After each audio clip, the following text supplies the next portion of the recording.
and welcome to Ride to Ride Out Cancer, The Journey's Real, Episode 9. I'm Sheila. I'm Stacy. And I'm Tammy. I'm Beth. I'm Kim. And we have our special guest tonight. This is Jessica Hoover. She and I went to school together years ago, old. But anyway, Jessica's here to talk about her story tonight. She is a breast cancer survivor, and we are happy to have you. Yes, welcome. welcome. So let's start out with your story. Let's just get it all out there, just like we talked about earlier. So when were you, get you started here. When were you diagnosed? I was diagnosed on May 5th, 2019. 2019? Okay. Mhm.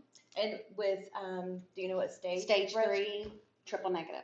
Triple negative. Wow. Mhm. Okay. Yeah, the whammy. Yeah, Yeah. exactly. You know? I'm a 11-year breast cancer survivor, and I was a triple positive. So yeah, I Awesome. get it when you say triple negative. Yeah. Yeah, that's what You I said. were gotten hit the whammy. Yeah, well, that's what we said. My family, we don't do anything Oh, easy. Yeah. Everything goes understand to that. 3. Yep. I was stage 3. I get you. So can you tell us what was the course of your treatment? I had 16 chemo treatments, and then I had to have surgery. Mhm. And so my surgery was a partial mastectomy and a reconstruction. Okay. And then I had the full bullet, the whole 33 radiations. And then I did 6 months of a chemo pill called Lazola.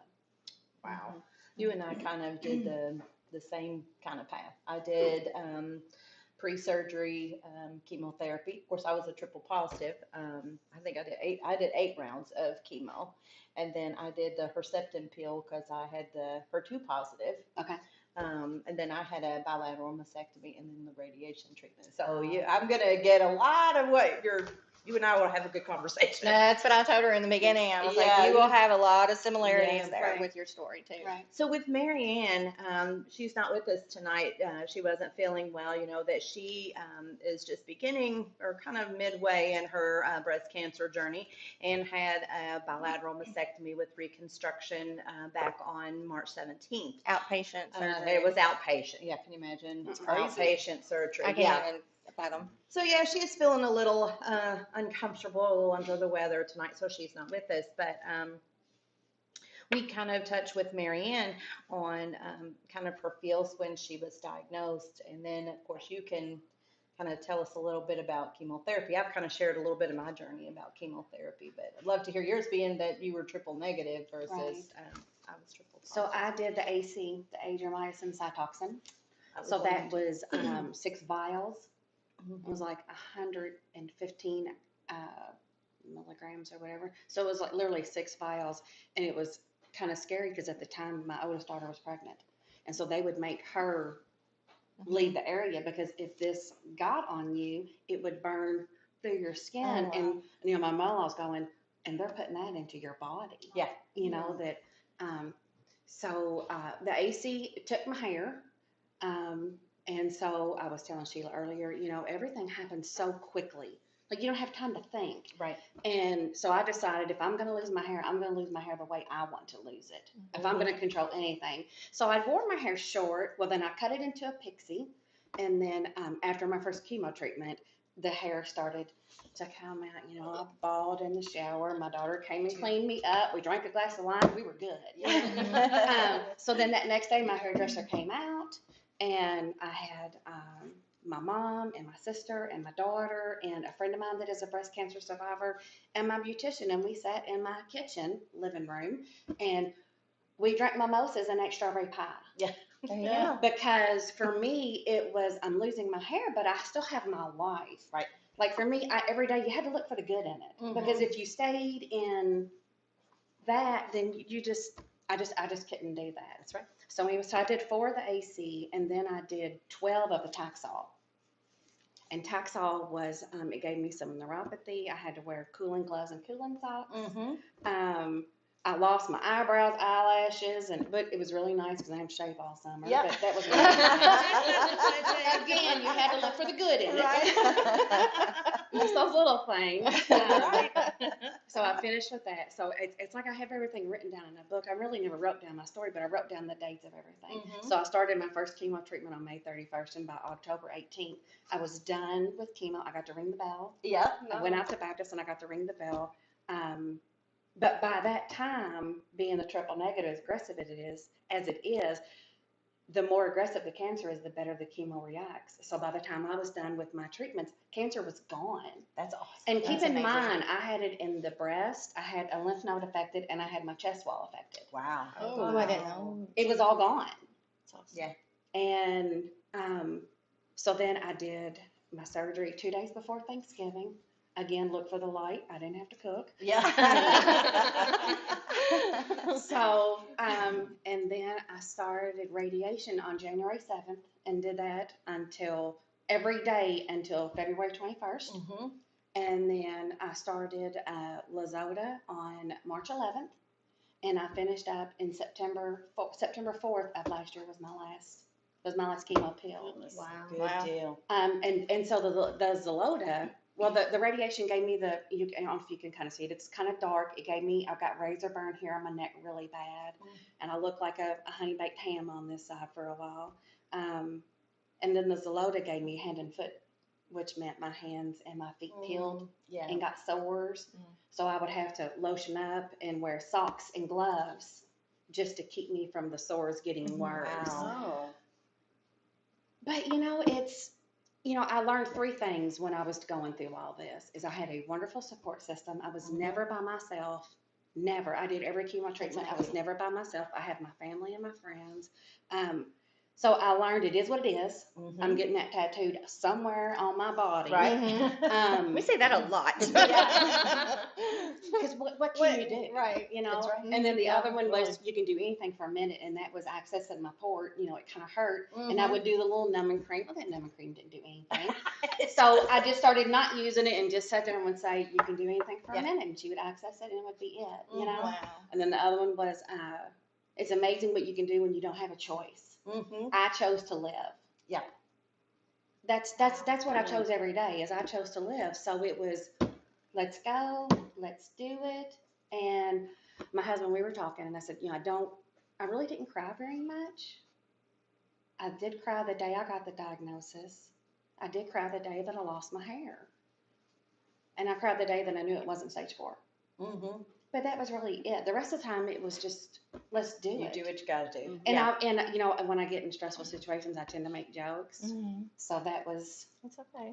what I That's part of did. how you cope. And it was making light of the situation, Right. because like I told you, you cry when you're done. Guess what? You still have cancer. It doesn't change anything. That's right. I don't have the energy to waste Mm-hmm. on something that's not going to change my present situation. So Yeah. I just did. And everybody would say, "Oh, you're wonderful." And I'm like, I'm doing what I think I'm supposed to do. You're so strong. Right. Did you hear that? Yeah.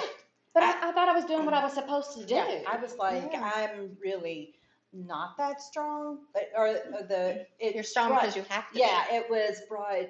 People would say, "Oh, you're so strong," or "God doesn't give you more than you can handle." Oh, I hate that And saying. I learned the lesson. Yes, he does, or something does. He just doesn't give you more than he can handle. Because if you would have told me what I was going to go through or endure, I'd have said, "You're out of your ever-loving mind. I can't do that. I can't lose my hair. I can't be stuck." And Right. but I did it. Right. I did it. And I'm like you. I was. I've told the girls, shared a few funny stories about having a wig and be in the car with the wig and jerking the wig off in traffic and beating it in the seat. And, I mean, did you? I told them, I was like, either you laugh or you cry, and most of the time I chose to laugh. I know, me too. I mean, I did. Or my big moment was, like you said, I cried when I was diagnosed, but the first thing I said was. You can tell me if you kind of feel this way. I told my parents, like, right after I was diagnosed and I had this little boohoo period, and I said, "Well, I loaded this gun." And my dad was like, "Oh my gosh, what do you mean?" And I said, "Well, I smoked and I was overweight and I didn't take care of myself and I didn't exercise."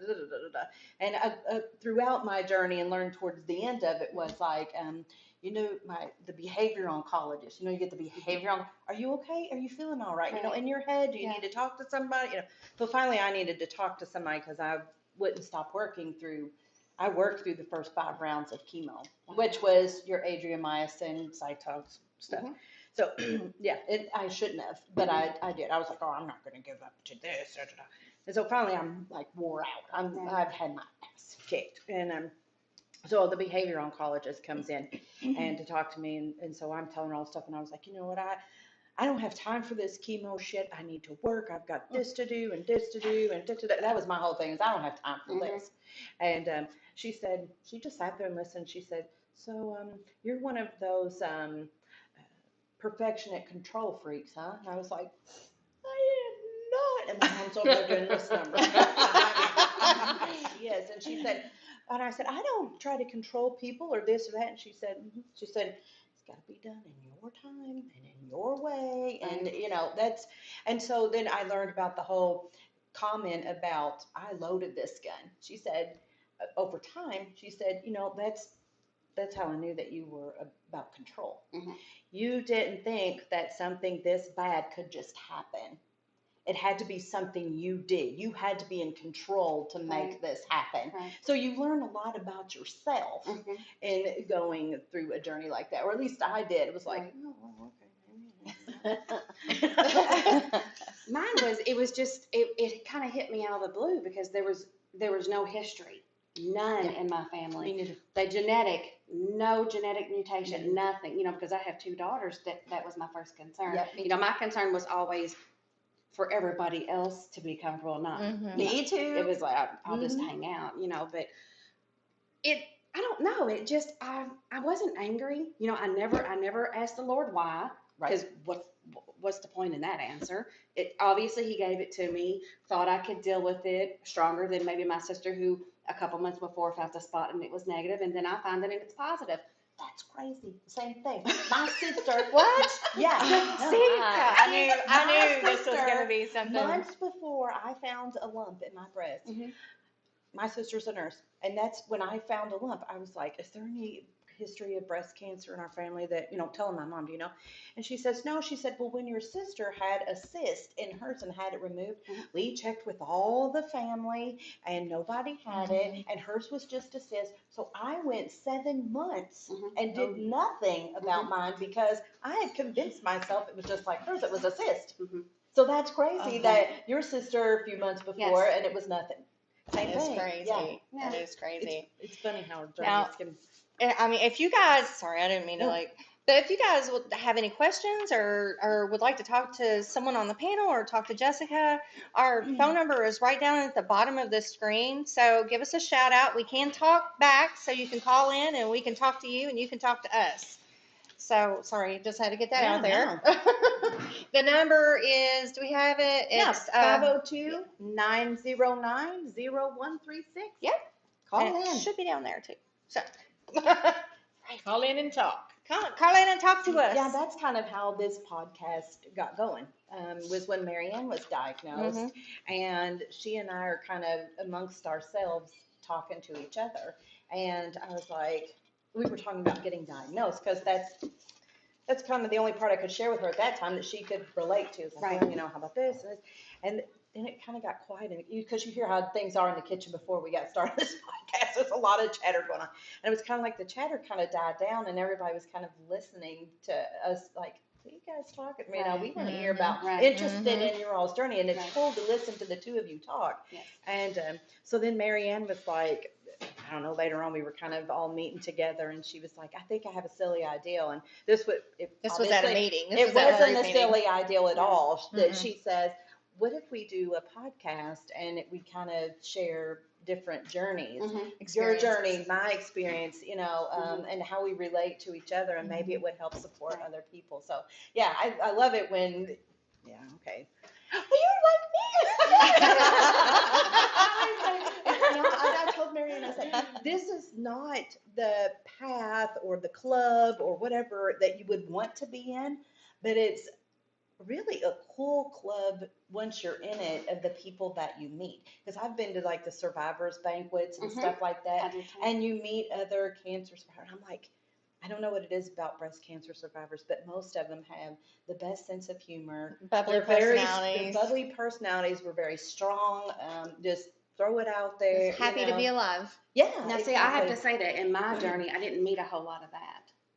Oh, no, mine was like afterwards. You're Well, right. I looked for people to. but that's how I would come in, like I would go into radiation and there was this young guy and like I was almost done with my radiation. I was like, how old are you? And he said, I'm 23. And I'm like, oh, good Lord, you're like old enough to be my child. And I've got my chest out here for the world to see. And he goes, does it make you uncomfortable? And I was like, oh, hell no, because I'm about done at this point, What but- difference does it Right, make at this but point? I would come in and be like, what's kicking, Jakin? And he would just laugh because everybody would just kind of come in all ho-hum and, they would say, how are you? And I'm like, I'm fine, how are you? And they were like, well, thank you so much for asking. Yeah, because misery loves company. And I'm like, don't invite me because I'm not all about that. So I would try to come in and I would make jokes with I love my oncologist. I always tell him, I love you as my oncologist. Yeah. But I told him when I was first diagnosed, and I don't know about you, but I gained weight. And I was like, I'm kind of pissed. And he said, why? And he just kind of looked at me and goes, why? And I said, because I thought I was going to lose weight, get new boobs, and I'm doing neither right now. I was the same way. Yeah, because I was like, because you think about cancer of years before, people are just deathly sick and they're skinny. Yeah. And he would always say, how is your weight? And I'm like, did you look at the scale? Yeah. Or I would tell him, don't weigh me and then get my blood pressure because that's going to knock it off. So I would kind of come in with that kind of stuff because it would just lighten the mood and, everything. That was my approach to it was just, I have cancer, but it doesn't have me. And my daughter was, found out she was pregnant, and I thought, if a grandbaby's not worth living for, there's nothing worth living for. Right, exactly. So I had her pregnant and me going through cancer treatment at the same time, and I mean it was just. And she came to my last chemo treatment. He wore a little shirt that was about the cancer and stuff. It was so cute. So I mean, it was just. We just celebrated for years. Like my brother shaved his head, and then my brother-in-law shaved his head. Of course, I didn't ask for any. I really, because I'm like, don't do that. Yeah. Don't do that. Don't, because I don't want any more attention on me. But it was so neat that they did that, and that's they love you, Sure, that kind of thing. But I didn't wear wigs. I started to, but they were So she itchy. beat 'em up. I beat them like a dead cat. I did. They were itchy and just awful. But I found I was far more comfortable putting the little beanie hats on. Yes. Yeah, I did. Well, and at the point when I lost my eyebrows, I'm like, what am I putting hair on? Because I don't have hair anywhere else. Exactly. And, it was like when my son had his 21st birthday and I was putting my mascara on, and when I'm hitting my face, and I'm like, okay, the hair's gone. So this is the last day for mascara. Mm-hmm. And so I would wear the cute little scarves, like for a dress up. And my granddaughter would say, you can change your hair every day, Mama, because I could just put a different scarf on. How old is your granddaughter? She's 8 and will be 9 in May. So that was very hard for her because we had lost my dad to pancreatic, and then I got diagnosed. So then she was scared, was she going to lose me too? Because we had lost my dad. So that was. To then cancer. And cancer. Yes. Yeah. She had actually mentioned that she didn't find the cancer when we were talking earlier, like where it would normally be. No. And Yeah, they told me if I had not found it, I would have not found it. Wow. Because normally breast cancer is at the top or the side. Mm-hmm. And I was telling her we had bought this house and our air conditioning had gone out, and I was wearing an underwire bra and I was getting ready for work, and I had been hurting underneath, and I thought, well, maybe the underwire is tapping. Yeah. I picked up, and that's where I found the mass. Underneath. Wow. And it was just, like I said, it's a God thing. Yeah. It's a God thing, Exactly. because had that not happened, and I'm thinking at that time it was stage 3. Had I not found it, where would it be? All the coulda, wouldas. But anyway, Exactly. You can't dwell on that. But No, so, but that just goes to show that it's not, it's not Yes. confined into what the normal place is. When you do a breast examination, you do. Yeah. Everybody knows how to do all that. I blew off half ass sometimes would do the breast examination. Now I was 42 when I found mine, and so I'd had 2 mammograms. But I mean, as far as so I did do those routinely. But as far as like feeling them and stuff, I brushed against like a back chair like this, just brushed against it, and it hurt. Mm. And then I was kind of like, and then I reached later on down in my shirt and I was like, what the crap is this? It was about the size of a grape, right above my left nipple. And I told them, I've gone through the the myths. Oh, cancer doesn't hurt. You have to have a history of it, in your family, blah, blah. Bullshit. If you feel something, go have it checked, Yeah, regardless of what you definitely. think, whether it Exactly. should hurt or it doesn't, or Absolutely. you got a family history or you don't. Go get it Oh, checked yeah. out. And then my mammogram came back normal. I even pointed it out and said, there's something right here. They marked it. And a week later, she calls me and said, I'm like, well, here we go. Let's see what you got to say. She says, your mammogram was normal. We'll see you next year. I'm like, really? Huh. So I went to my gynecologist for my girl visit, and he felt it and said, you need to have a mammogram done. I already did that. Well, he said, and I said it didn't show up on the mammogram. He said, well, you probably need to have an ultrasound done. Told me to go to the surgeon, but it's probably a cyst if you have no history, which is why I was like, needle, knife, or nothing. I'm probably going to pick nothing every Right. time because it's just a cyst. I'll get around to it 7 months later. So, yeah, Wow. by that time I was stage 3. It was in the lymph nodes. It was very swollen. And same thing with, like the chemotherapy. Mhm. The cyst was almost, the tumor was almost gone, and they couldn't see it in the lymph nodes at all by the time. So it worked to shrink mine also. See, mine was different. Mine measured 6.4 Wow. centimeters, but it had nodules around it, so it was actually like 7.2 Oh, wow. was what she actually took out. Ooh, yeah. So it was, basically the whole, you think about that Yeah. whole, Right. the whole Oh. bottom down Yeah, there. I think mine was a 5. So Right. yeah, and my lymph node was a 2. So yeah, you talk about Right. 6 and I 7. don't That's know what huge. my lymph node was. But yeah, so it wasn't just that, it was, everything around it. Yeah. But, yeah, it was. See, I'm on the other side of the spectrum. I mean, I know that you've battled the melanoma right now is what you're The looking skin. into right now, the Mhm. skin cancer. And I have experienced the other side of the spectrum with everybody that's had cancer in my family. And I know it's the same for these two over here. And everybody, I went and got the genetic testing done just to make sure because there's all kinds of cancers on my son's family. When your sister had. Yeah, my sister had it. She was also on the show. She had the breast cancer. My dad had the esophageal cancer. My brother had the liver cancer that the intestinal cancer and spread to the liver and then to the pancreas. And he just recently lost his battle. After it hit the pancreas, he was done. He fought for 3 years. It was a good fight. But no more suffering. And then my mom was a colon cancer survivor. So I thought, okay, after my brother got diagnosed, I need to go get tested. Mhm. I get a checkup every year, head to toe, everything. I get my mammograms, get all my stuff done. But I wanted to get the genetic testing done, and it came back negative. So any cancer that's been in our side of the family or my side of the family has been due to what do they call it? The way of life. Like Environmental. Yeah. So, but I wanted to mention our sponsor, a shout out to our sponsor at Cedar Creek Farms tonight. We had some delicious hamburgers. And they was good. And they was good. Yeah.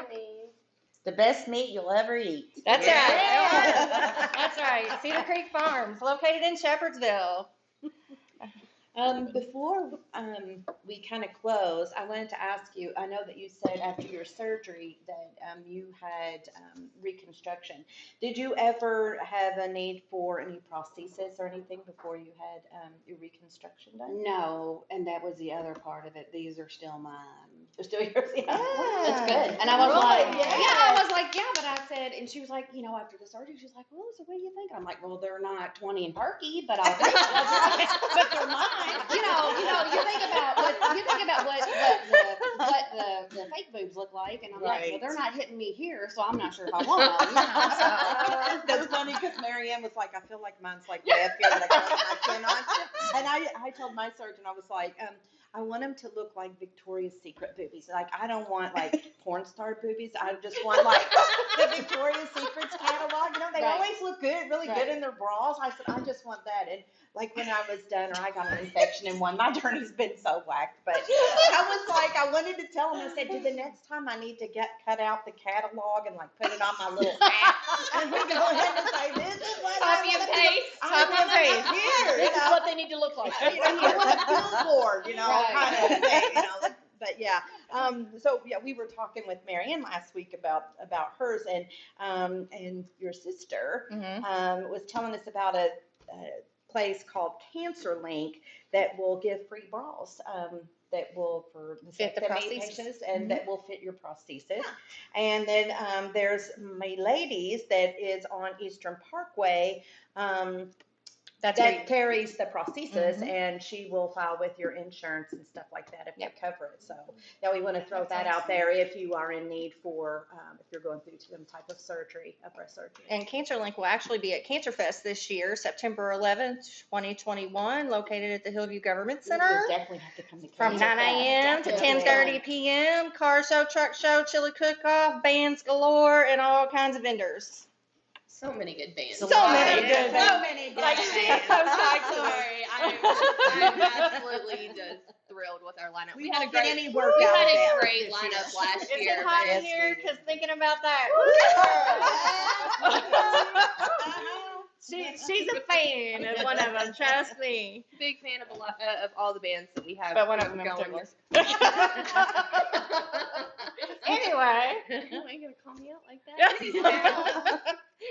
That's Ladies. Yeah, so what do we do, not to change the subject, but since we're a table full of queens here, what else do we got going on as far as On queens go? Wednesdays, we have Queen of Heart Draw, and it's at Danny's Place, located at 2858 Kentucky 44, Shepherdsville, Kentucky. It's on Wednesday nights at 6 o'clock. Tickets are $2, and they draw at 8 o'clock. And right now, our total is $13,376. That's right now. That's not saying because we had to miss. Yeah, Last week. last so- week missed we a didn't week, draw. yes. We couldn't draw because we were in between licenses. So we went from an EXE to ORG. Such a big deal.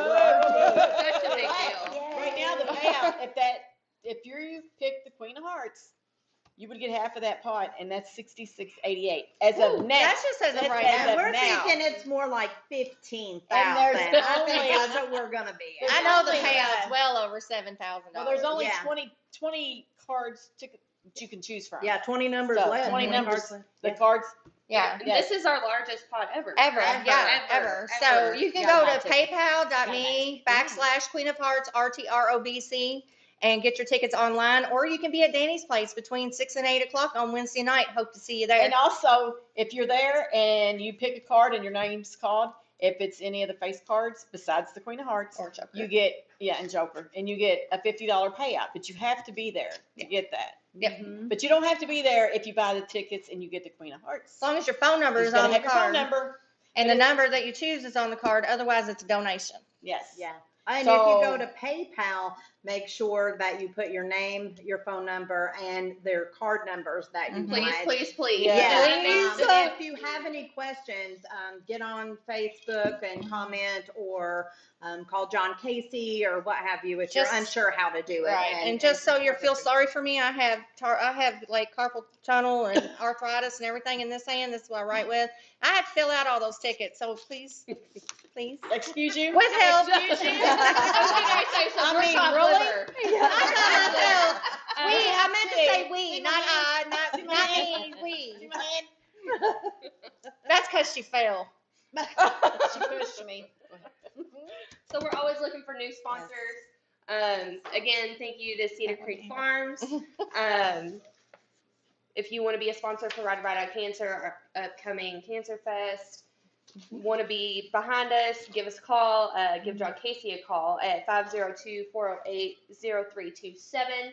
You reach out via Facebook.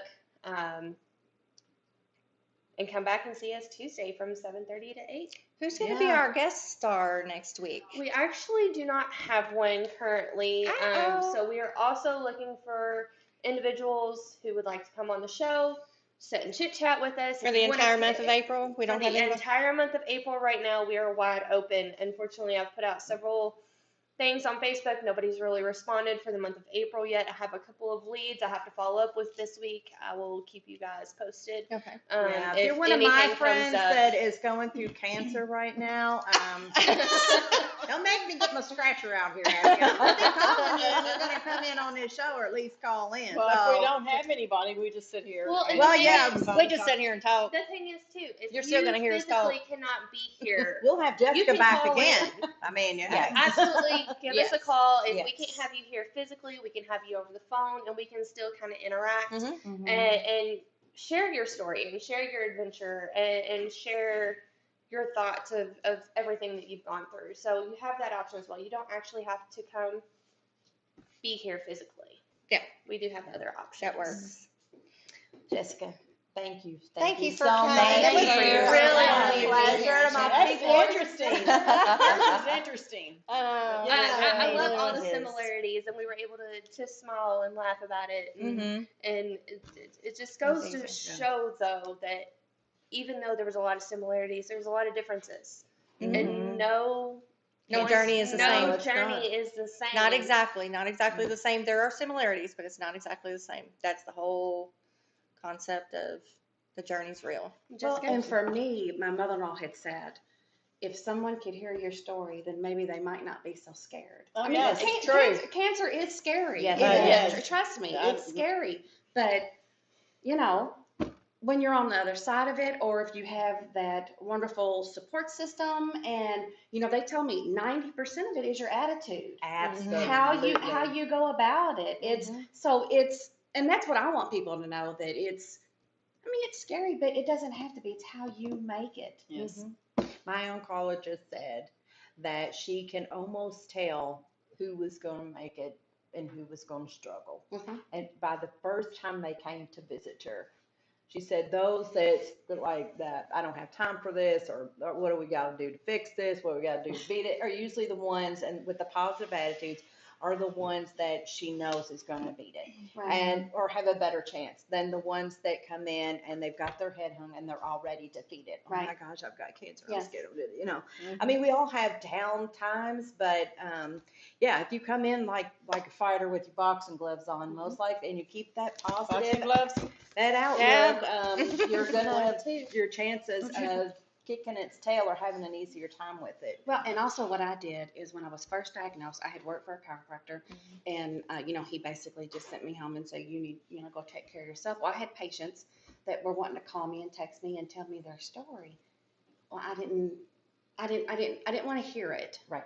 Because, and I told my oncologist later on, I said, I wanted my story to be my own. Mm-hmm. Because I was afraid if Bethany told me hers, that I would go to my doctor and go, well, how come she did this and I'm not doing that? Or how come I'm doing this and she didn't do that? I wanted, and he said, that was probably the smartest thing you ever did, was make your journey your own. Yeah. And that's what I did. And so I went to that friend of mine and I said, I'm very sorry, you know, but I needed that time for me, and I needed my journey to be my own. Yep. Yeah.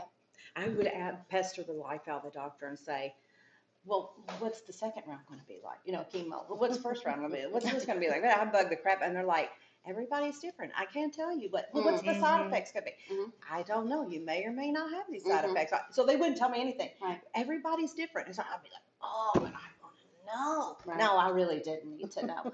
I mean, because if they would have said, you're going to be sick and this is going to happen, that's what I would have expected. Mhm. Right. And it may not You have might have made happened. yourself sick. Right. Exactly. So Mhm. that's what I've, in trying to be there for Marianne, sometimes I'm almost afraid to tell her things of my story. Because I don't want to scare her.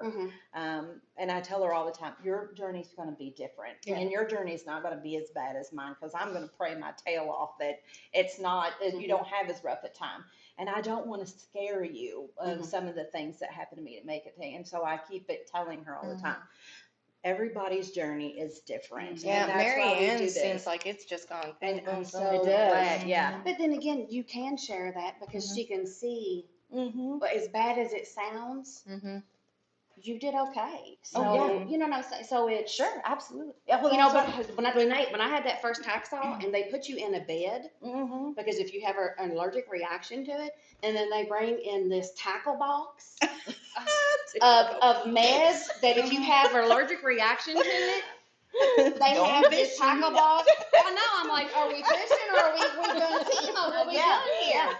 You know, and I was scared to death just seeing that tackle box going, okay, is it, am I having a reaction? And I didn't, but They would load me up with so many pre-meds so I wouldn't get sick, and Benadryl would knock my tail out, or I was like, But the Taxol, did they tell you, or the Adriamycin, maybe it was, that they said, make sure that you close the lid on the toilet, because I heard you say about they wouldn't let your pregnant daughter in, because, if it got on your skin or what. Yeah, well, what they don't tell you is, and I told them when we started this, I said, now look, we're going to do the journeys real, we're going to keep it real, and some of this stuff you may not want to hear how real it was, but I will go there, because I'm getting a little more comfortable with this journey. But what they don't tell you is what goes in must come out. So I wasn't expecting that, like when I would eat something like pudding, because I didn't eat much, and then I didn't want to eat anything, that whatever I ate would come out. And it would tear up your skin. I didn't have any issues with that. Oh yeah, the kind I took. They made me eat ice the entire time. Oh, I sweat that most of the time. That she pushed. Well, no, you had to, so you didn't get sores in your mouth. So they had me eat ice chips the entire time she pushed that Adriamycin, so that you didn't get sores in your mouth. Yeah, I had to drink like a certain stuff in mouthwash, Mary's mouthwash or some crap. I don't know. They mix up because I'd get sores in my mouth. Not horribly bad, but I did. But then my bottom died. Like I called him after to Did you point have out. diaper rash? It was worse than that. Worse than diaper It was rash. worse. Like it blistered my behind. And so I finally called the nurse, and I was like just bawling because I would cry if I knew I was going to go to the bathroom. It hurt so bad. Dang. And I'm like, and she's like, oh, honey, I'm so sorry. She said, yes, that does happen. And let me call in some creams. But and it this doesn't and that. happen to everybody. Yeah, No, it it doesn't. Yeah. Now, Mine, when you lucky get ass, happened literally. You know? But when you did the AC, did you get the new Neulasta shot? No. So when I did the AC, I had to do the new Neulasta shot. So they would put it on. Oh, they said that hurts. They would put it on, and it would kind of Time to get out. And then, but the very first time I had it, they said it would give you bone pain, and what it does, it goes to the biggest bones in your body. And I remember walking to behind my couch, and I remember feeling like my pelvic area was separating from my body. It hurt so bad. But you took Claritin that time, and the rest of the time that was. So that's why I said if those little things, if that was as bad as it got, I'm like, yeah, bring it. Well, I wish they would do like a book that says, if you take the chemo that cooks your behind, this is what you need. If you get the Neulasta, you need to take Claritin, and you need to do this. Yeah, yeah. But things have changed. I mean, mine was back like 11 years ago. Right. But yeah. That's funny. Okay. It's not funny, but how you describe it is like, but that just goes to prove how everybody's journey is Yeah, different. they have different things. And that's why Yeah. it's cool to do this. I mean, To be able to compare. yeah. And you're here to laugh Like, about you it and did joke the about it. Neulasta, Obviously, I it wasn't a didn't, laugh matter and then. so, but I've right. heard of that, of people getting bone pain and Yeah. stuff. So, yeah.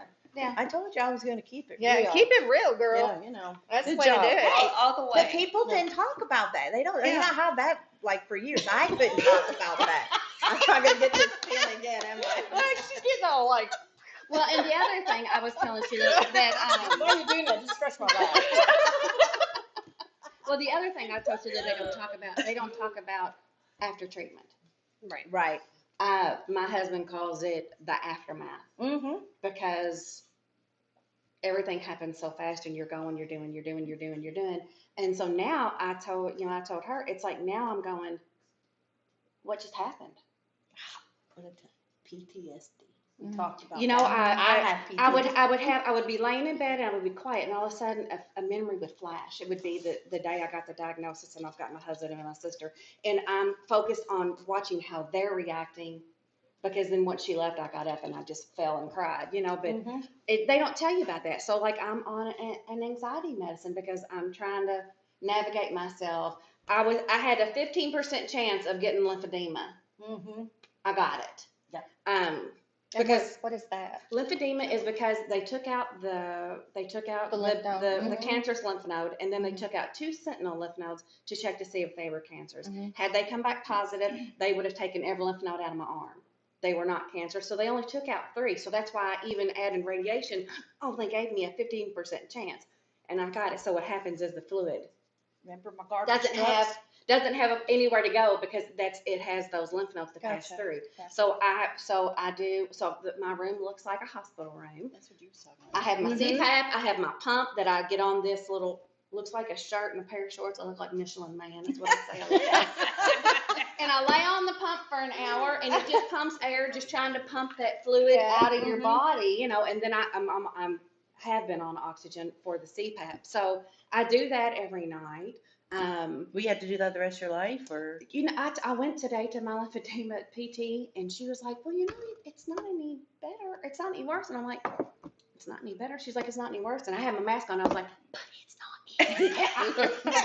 I need it better. I said, I've got a wedding ring I can't wear, and I'm doing this, and I'm pumping it. You know, my son will be like, you're going to pump it up. You know, we're going to pump it up. Pump it up. You know, so talking about the jokes, oh Lord, my jokes in my family. I would have to tell my kids, you can't say that because people don't know how to say it. We would be out playing a game of cornhole, and my son would holler, "Oh, you're gonna let her lose? She's got cancer," you know. Or you know, my husband, he'd be the first one to be at a party and go, "C card," you know, like. Right, I never used it. You know, it was the C card. Yeah. So, Oh my gosh. again, keeping it real with my family. Yeah. But, you know, Yeah. and then when my hair started growing back, my husband would be like, Oh, "Oh, yeah. baby bird." Chipper, that's what I call them. It's like little, they don't chick understand what I'm bird. talking about, Yeah. but it's like a baby chick gets that Yeah. little fuzzy fur. Oh yeah, and Exactly. they'd have to See? come by and rub it. Oh, And my husband's bald or a cue ball. So we've got a few pictures of us being bald together. So now that I have my hair like this, and I've chose not to grow it out. I said it was awful that it took cancer to finally get the hairdo that I wanted, and I told him that again, you have to look for the light. I said, I survived cancer. I'm gonna wear my hair however the hell I want. That's right. So when when I come in like this last week, of course she added the red and the purple, and he come in and he just kind of looked at me and he goes, "Where's your skateboard?" I said, "It's in the garage." And you know, and I said, "You are bald and a cue ball. You have no dog in this fight. No dog in this fight." Because everybody go around rubbing his head. Yeah. No, but they always want to be touching your So guess what? I'm going next week, and I told my daughter I'm going real bright. Yeah. I want I'm to like, see. I said, she was like, "What?" And I'm like, I don't, whatever I can do to piss him off, you know. Orange and teal, maybe. Yeah. Or, you know, I said, because, you know, I want to come in and I want to see that shock value. Yeah, like- What did you do? Oh, yeah. What's oh, his yeah. favorite football team? Green Bay Packers. Okay, There you go. what's his not so favorite football team? Mm-mm. I would do those colors. I don't know if anybody does, but it'd probably be the Cowboys. Yeah. I don't like football. But that was Get him, put the old star in the back of your head. there you go. Well, I thought about doing the lines and stuff, and There you go. Just my family's get like, the star. Yeah, get the zigzags. yeah. But I said I had to be careful because my daughter's boyfriend or fiance, he wears, and I told her, I said, you know, I gotta be careful. I'm starting to look like Kenneth. You know, I don't want to look like a dude, but I still want to. I want it to Right. be fun and just kind of, but feminine. Right. Yeah. I want to have fun And with it's- it. I sure. want to. It's, you know, I mean, that was the one thing that the Lord took when I got cancer was my vanity. Oh, You know, like I even yeah. sat there today going, do I or do I not wear makeup? Mm-hmm. And you see, I chose the latter. Mm-hmm. And when I would do my hair, they're like, "You sure you want to do that?" I'm like, "It's hair. What?" And you're just Yeah. as beautiful Who without it. cares? Absolutely. You know, I I said mean, you don't need, you've never needed makeup for as long as I've known you. I don't hardly wear it, But but it's natural. always You do natural. become very, try to be less vain and more simple. Because that's the way you kind of had to live there for. Like you said, after a while, you're like, I ain't fooling with these wigs and all this shit. I'm Right. going to put this on and we're going to roll with it. Oh, when I lost everything, my sister came up to me and she goes, "Oh, you look like a newborn baby." You know, because I had no hair, no hair nowhere. Yeah, I got told I had the cutest little cue ball head. I'm like, I I don't want to be a cute little Oh, cue ball I head, was you know. told you can wear it. You can wear it. Oh, you I know, was too, so. but you look so cute. But then it was funny. One of my chemo treatments, I forgot my wrap, and I thought, I'm gonna go bald, you know. And then I thought, I am going to the CDC. There's a few people in there that's like that. Right. Well, and then it was very hard in the beginning of my journey when I posted that picture of me and my grandson, and I was bald. That was like very. I felt very vulnerable because I had put out there that I had had cancer, but then. This is who I am right now. Right. And I'd said that right now. Like, this is not who I am.